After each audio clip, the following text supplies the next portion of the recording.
Hey guys, welcome back to my channel Maya official. स्वागत है मेरी यूट्यूब चैनल में आप सभी को दोस्तों। और हाँ दोस्तों, आप लोगों को बताने आए हैं कि अक्षय सिंह जी का बहुत ही बेहतरीन नवरात्रि स्पेशल वीडियो सॉन्ग आ रहा है दोस्तों। नवरात्रि भजन गाने का टाइटल है छुम छुम बाजे पे जनिया रे।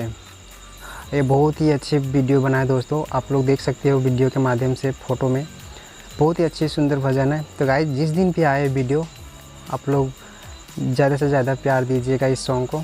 और हाँ, बहुत ही अच्छी वीडियो बना है दोस्तों।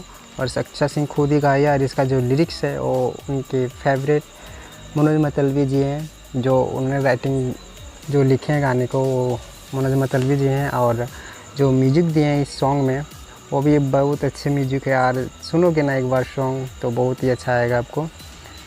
तो गाइस, प्लीज़ आप लोग ज़्यादा से ज़्यादा सपोर्ट कीजिए इस वीडियो को। जब आए शिशिर पांडे जी हैं जो इनके म्यूजिक दिए हैं। तो गाइस, प्लीज़ आप लोग ज़्यादा से ज़्यादा सपोर्ट कीजिए अक्षय सिंह के वीडियो को। और हाँ गाइस, मिलते हैं आप लोग से नेक्स्ट वीडियो में। तब तक के लिए बाय। इस सॉन्ग को आप लोग ज़्यादा से ज़्यादा प्यार दीजिएगा।